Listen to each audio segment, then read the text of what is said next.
आप सभी बच्चों का श्रीधर क्लासेस में बहुत बहुत स्वागत है। और आज के इस वीडियो में हम पढ़ने वाले हैं क्लास 12th फिजिक्स की प्रश्न बैंक और यूनिट का नाम है प्रत्यावर्ती धारा। इसके पहले विद्युत चुंबकीय प्रेरण पर हम वीडियो बना चुके हैं जिसकी डिस्क्रिप्शन में लिंक है, तो वहाँ से जाके आप वो वीडियो देख सकते हैं। इस वीडियो में हम सॉल्व करेंगे प्रत्यावर्ती धारा के प्रश्न बैंक के क्वेश्चन। तो सबसे पहले इस यूनिट के बहुविकल्पीय प्रश्न तैयार करते हैं। सबसे पहला क्वेश्चन देखिए, एक संधारित्र अपने में से गुजर जाने देता है। ऑप्शन देखिए केवल डीसी को, दूसरा ऑप्शन देखिए केवल एसी को, ऑप्शन तीसरा देखिए एसी व डीसी दोनों को, और ऑप्शन चौथा है ना एसी को और ना डीसी को। तो बच्चों, जो संधारित्र होता है या कंडेंसर होता है या कैपेसिटर होता है, बात एक ही है। तो संधारित्र जो होता है वो केवल एसी करंट को अलाउ करता है। तो यहाँ पर देखिए केवल एसी इस प्रश्न का सही आंसर होगा। एक संधारित्र अपने में से केवल एसी करंट को गुजर जाने देता है। प्रश्न क्रमांक 2 देखिए, प्रतिघात का मात्रक होता है। ऑप्शन आपके सामने है, तो इस क्वेश्चन का सही आंसर होगा ओम।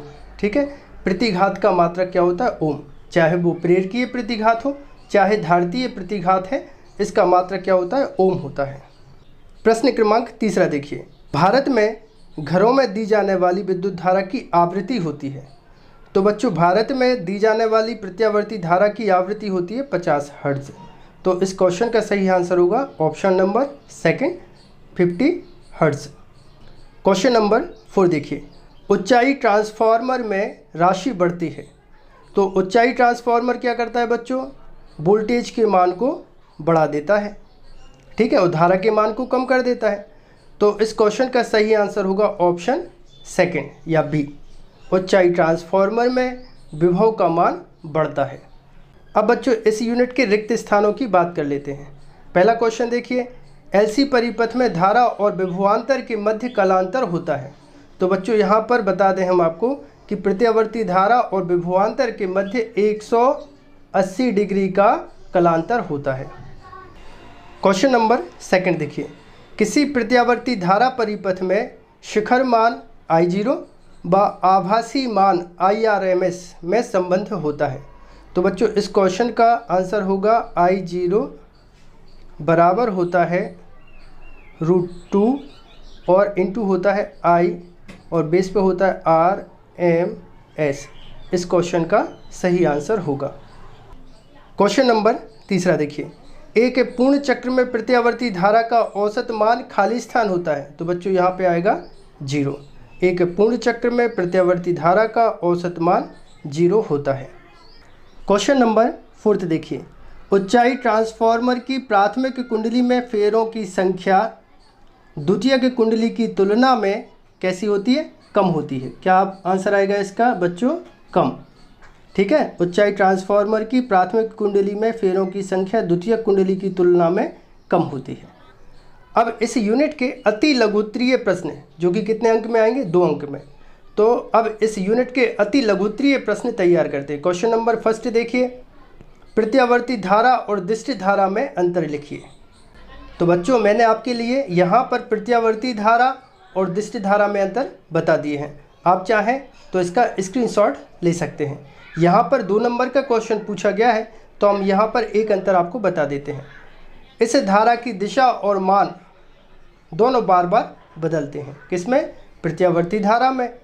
जबकि दिष्ट धारा में क्या होता है बच्चों? इस धारा की दिशा स्थिर रहती है, चाहे उसका मान बदले या ना बदले। ऐसा आपको 2 नंबर में लिख देना है। क्वेश्चन नंबर 2 देखिए, प्रत्यावर्ती धारा से विद्युत अपघटन नहीं होता, क्यों? तो इस क्वेश्चन का आंसर होगा, जब किसी विलयन में धारा प्रवाहित की जाती है तो धन व ऋण आयनों की गति धारा की दिशा बदलते रहने के कारण दोलन के रूप में होती है। इस कारण ये आयन अलग अलग नहीं हो पाते। अतः प्रत्यावर्ती धारा में विद्युत अपघटन की क्रिया नहीं होती। क्वेश्चन नंबर 4 देखिए, नागरिक विद्युत वितरण में प्रत्यावर्ती धारा दी जाती है, दिष्ट धारा नहीं, क्यों? ठीक है ना, हमारे घरों में जो विद्युत धारा आती है वो प्रत्यावर्ती धारा होती है, दिष्ट धारा नहीं होती, क्यों?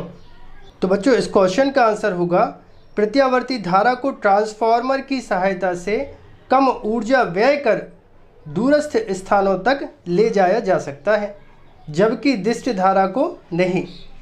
इसके अतिरिक्त इसे आवश्यकता अनुसार, मतलब प्रत्यावर्ती धारा को आवश्यकता अनुसार कम या अधिक विभवांतर की धारा में परिवर्तित किया जा सकता है, जबकि दिष्ट धारा को नहीं।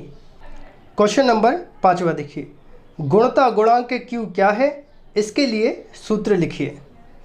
अब इस क्वेश्चन के आंसर की बात कर ली जाए तो देखिए, Q गुणांक LCR परिपथ में अनुनाद तीक्ष्ण उस समय होता है जब अनुनादी आवृत्ति के दोनों ओर आवृत्तियों के मान में अल्प परिवर्तन होने से धारा के मान में अत्यधिक कमी हो जाती है।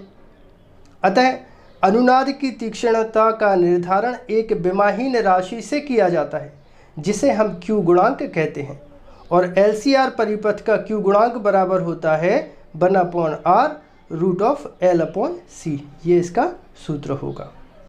बच्चों, अब इस यूनिट के दीर्घ उत्तरीय प्रश्न देखते हैं जो कि 5 अंक के पूछे जाएंगे। क्वेश्चन नंबर 1 देखिए, ट्रांसफार्मर की व्याख्या निम्न बिंदुओं के अंतर्गत कीजिए। सबसे पहले नामांकित चित्र, सिद्धांत, परिणमन अनुपात का सूत्र, ऊर्जा क्षय के कारण तथा इन्हें कम करने के उपाय। दूसरा क्वेश्चन है, AC परिपथ में संधारित्र के प्रतिघात से क्या तात्पर्य है, इसके लिए व्यंजक प्राप्त कीजिए। क्वेश्चन नंबर 3 है, श्रेणीबद्ध LCR युक्त AC परिपथ का आरेख, फेजर आरेख, धारा एवं विभवांतर में कलांतर तथा प्रतिबाधा ज्ञात कीजिए। क्वेश्चन नंबर 4 है, ट्रांसफार्मर के सिद्धांत को समझाकर उच्चाई और अपचाई ट्रांसफार्मर में अंतर स्पष्ट कीजिए।